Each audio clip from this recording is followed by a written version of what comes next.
Jaguar Chapter 5 on page 46. I slept pretty well, considering the rattling air conditioner and my roommate's snoring. Buzz was out of bed half an hour before I was, making coffee and fixing breakfast. "We better get moving," he said from the kitchen, which was 10 feet from my bunk. I sat up. "What are we doing?" I need a hand getting the morpho out of the warehouse before the bats come back." "What's a morpho?" "It's a beautiful butterfly." Buzz pointed to the tattoo on his shoulder.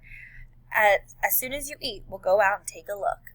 I didn't know why he needed my help with the butterfly or why it was in the warehouse. Maybe he was the project's bug expert? He sort of looked like a praying mantis.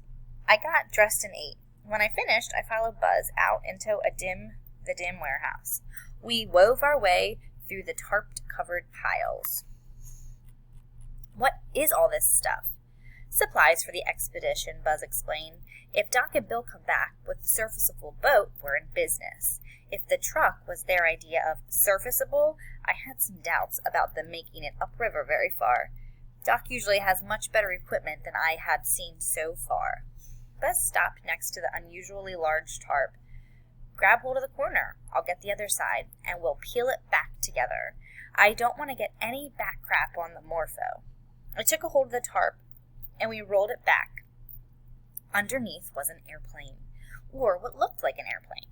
The wings were made out of electric blue fabric. In the front was a small engine with a single propeller.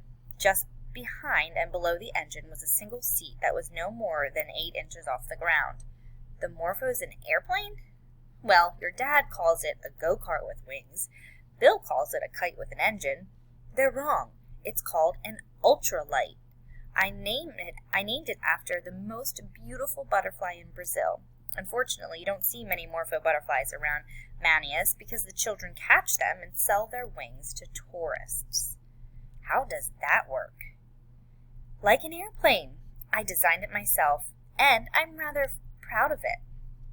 It carries a single pilot and has a range of about 100 miles. It has 5-gallon gas tank and a cruising speed of 55 knots. It weighs 232 pounds when the gas tank is full. The aluminum frame is covered with darken. The reason I leave it inside is to keep it out of the sunlight. Too much sun will turn the fabric into blue toilet paper. I'd find myself trying to keep an aluminum ladder airborne. "What are you using it for?" "We're going to track the Jaguars with it. On the ground, we'll be lucky to pick up the radio collar signal from a few miles away. I've been running some tracking experiments in the morpho, and I've picked up radio signals from as far as 15 miles away, and of course, tracking by air is more accurate. I had helped Doc track elephants, and I was familiar with the radio tracking techniques, but when we were in Kenya, we had a real airplane, not some cloth-covered toy." "So you're a field biologist?" "Nope. I'm a pilot and an ultralight designer. I volunteered for the expedition. I've always wanted to see how an ultralight performed down in the tropics. Give me a hand. We've got to get it out of here before the bats come back." I took hold of one wing, and Buzz grabbed the other. We pulled the ultralight through the door. It even looked more flimsy in the daylight. It was nothing like the airplane I was taking lessons in back in Poughkeepsie. "Go ahead and sit in the seat if you want," Buzz said. I climbed in, or more accurately, I crawled in. There was a control stick and a pair of foot pedals, but they looked like something you'd see in a video game arcade. Buzz had designed the cockpit to fit his long legs, and I could barely reach the floor pedals. The control panel had several instruments. A variometer, which keeps track of vertical airspeed, an altimeter so you know how high you are, an airspeed indicator, compass, tachometer, and a gas gauge. "What's this?" I asked, pointing to an instrument I hadn't seen before. "That's a global positioning system, or GPS. "What does it do?" "It tells you where you're at. When you hit the button, it sends out a signal that bounces off the nearest satellite. It gives your exact longitude and latitude. Once you know that, you can put in the longitude and latitude of your destination, and it will plot a course for you to get there. I won't be using the GPS to find my way home, though, because I won't be that far from the base camp. I'll use it to pinpoint the Jaguar's location. I'll show you the tracking antennas. I climbed back out, and he pointed to the end of one of the wings. I built antennas right into the wing struts here and on the other side. Coaxial cables runs right down this tube. I can attach my receiver to the panel and listen to the Jaguar signal like I'm listening to a compact disc. When I'm right over the top of the Jaguar, I'll hit the GPS button, and it'll give me the cat's longitude and latitude. Takes all the guesswork out of it. Buzz was very excited about this feature, and I'm sure Doc and Bill were too. It would make tracking a lot easier. I also have a two-way radio, so I can stay in touch with the base camp. He went into the warehouse and came back out carrying a helmet. Got this from the Air Force. Go ahead, try it on. Because of the heat, I didn't really want to, but I slipped it on anyway because I thought Buzz would be disappointed if I didn't. I even flipped the tinted visor down for full effect. Everything hooks up to the helmet, he said, and I have a switch that toggles between the two-way radio and the telemetry receiver, so I can listen to one or the other. I took the helmet off and looked at the landing gear more closely. It consisted of two smaller tires underneath the tail. It consisted of two small rubber tires under the fuselage and an even smaller tire underneath the tail. I'll replace the landing gear with the pontoons when we get to where we're going. The only reason I have the wheels on now is that it's easier to pull it out of the warehouse. Buzz glanced at his watch, then looked across the river. Help me get the Morpho out of the way. Our furry friends will be returning any minute. We pulled the Morpho further away from the warehouse. A few minutes later, the bats started to fly in from across the river. It wasn't as dramatic as when they left because they were more spread out, but it was still impressive. Bill and your dad insisted that we work around the bats rather than get them out of there. That didn't surprise me. Doc always thought of the animals first before his own convenience or comfort. I'm going to take the Morpho up for a little spin and run some tests. I could use your help if you have the time. What a joke, I thought. No problem. In the map room is a two-way radio. I want to see how far away I can get and still stay in touch. Buzz squirmed his long body into the cockpit, put on his seatbelt, and slipped the helmet over his head. He connected the helmet to the radio outlet, held his thumb up, then started the engine. He swung the Morpho around, pulled the throttle into full power, and started towards the Rio Negro. It looked as if he was going to run right into the river. But just as he reached the shore, he pulled back on the stick and the Morpho was airborne. I watched him fly around for a few minutes. The Morpho did look like a flying go-kart. Buzz circled over the river a few times as he gained altitude.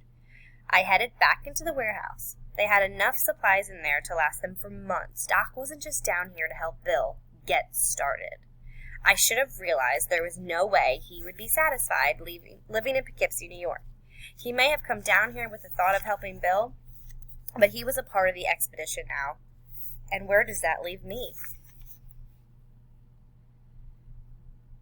I went into the map room, found the two-way radio, and switched it on. Buzz to base, the speaker crackled.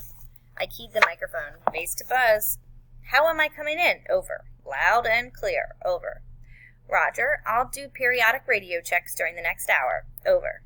Roger. Out. I spent the next hour looking through the stuff in the map room and telling Buzz that he sounded just fine. I'm heading back in, Buzz announced over the radio, and we're going to have a visitor soon. Your old man is about 45 minutes out. Great, I said. Roger. I went outside to watch Buzz bring the Morpho in for a landing. He came in lower over the water, flying very slowly. When he got over shore, he pulled the nose up slightly, and the Morpho touched down like a butterfly landing on a flower. Buzz was drenched in sweat. Hot up there in the wild blue, he said. So you saw Doc? Yep. He should be here any time. I helped him put the Morpho back in the warehouse and covered up with a tarp. He went into the bunkhouse to take a shower, and I went to the dock to wait for Bill and my father. About half an hour later, the old boat came chugging up to the dock. Bill Brewster stood on the bow waving. He was much stockier than Doc and had kept his long black beard despite the heat. Doc was in the wheelhouse steering the boat. When they were close enough, Bill threw me a rope, and I tied it to one of the cleats. My father shut the engine off and jumped down to the dock. He was wearing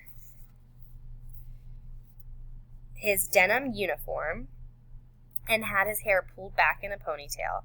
He came over and gave me a hug. "Sorry I wasn't at the airport," he said. "Duty called." He made a gesture towards the boat. Bill joined us and clapped me on the back.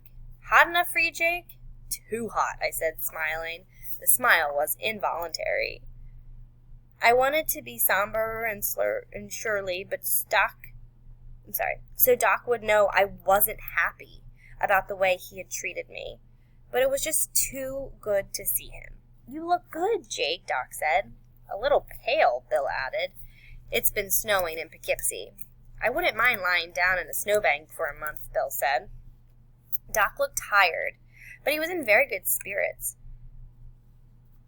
I hadn't seen him this happy in years. He was either very pleased to see me or just happy to be back in the field, or both. "You call this a boat?" Buzz came up behind us. "It's the best we could do," Bill said. "Who's the captain?" "We flipped a coin," Bill said. "I lost." "Or maybe you won," Doc said. "Good point. There are a few minor mechanical problems," Bill admitted, "but nothing you can't fix, Buzz.